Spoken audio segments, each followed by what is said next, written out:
राजू एक गरीब किसान था जो उत्तर प्रदेश के एक छोटे से गांव रामपुर में रहता था।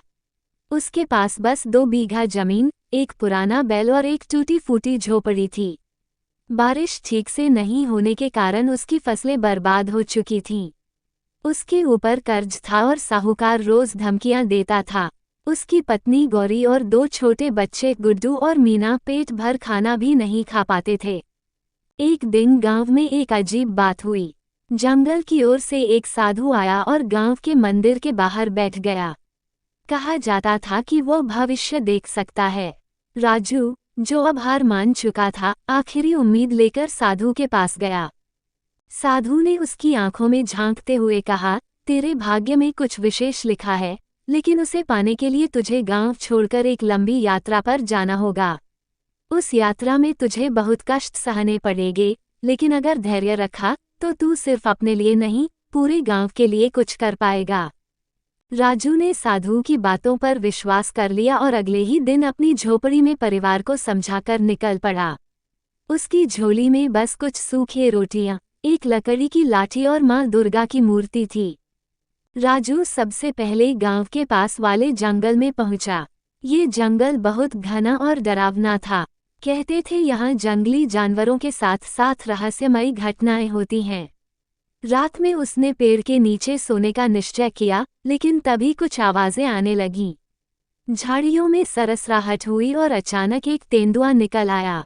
राजू का दिल जोर जोर से धड़कने लगा, लेकिन उसने डर के बजाय हिम्मत दिखाई। उसने अपनी लाठी हवा में घुमाकर शोर मचाया और पेड़ पर चढ़ गया। तेंदुआ कुछ देर घूरता रहा और फिर चला गया। उस रात उसने बहुत डर के बीच गुजारी, लेकिन सुबह सूरज की पहली किरण ने उसके दिल में नई उम्मीद जगा दी।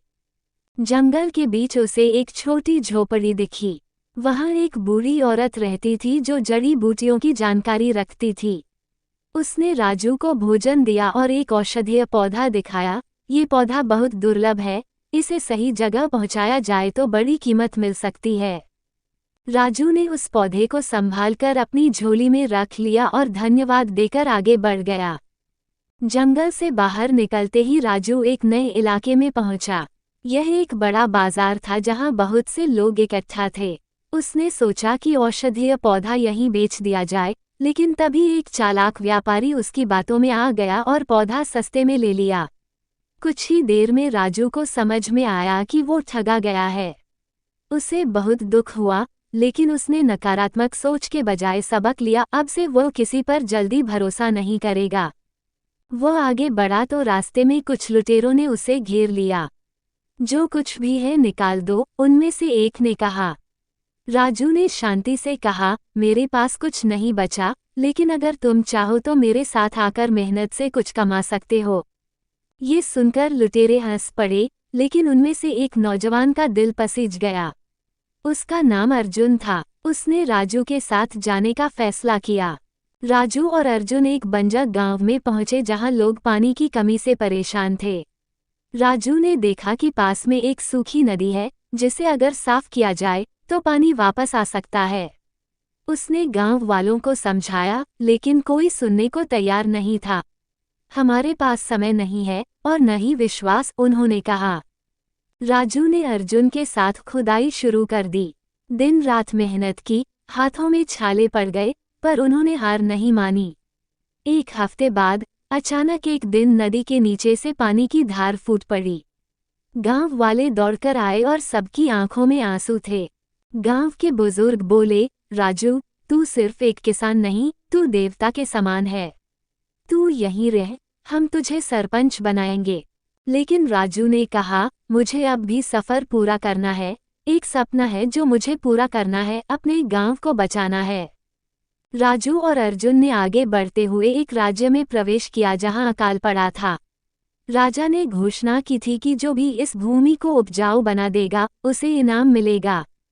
राजू ने वहां की जमीन को देखकर अनुमान लगाया कि यह भूमि ठीक हो सकती है अगर पानी और जैविक खाद मिले। उसने पुराने कुएं की मरम्मत करवाई, गांव वालों को प्रशिक्षित किया और मिट्टी में जीवन लौटाया। 3 महीने की मेहनत के बाद पहली बार वहां फसलें लहराने लगीं। राजा बहुत खुश हुआ और राजू को पुरस्कार देने आया। राजू ने हाथ जोड़कर कहा, राजन, मुझे इनाम नहीं चाहिए। बस अगर आप अपने राज्य के किसानों को बीज, सिंचाई और उचित दाम दिलवा सको तो वही मेरे लिए सबसे बड़ा पुरस्कार होगा। राजा ने उसकी बात मान ली और पूरे राज्य में किसान सहायता योजना लागू कर दी। राजू अब काफी प्रसिद्ध हो गया था, लेकिन उसका दिल अब भी अपने छोटे गांव रामपुर के लिए धड़कता था। वह वापस लौट आया। वहां अभी भी हालात बुरे थे, लेकिन अब वह अकेला नहीं था। अर्जुन, कुछ नए दोस्त और अनुभव उसके साथ थे।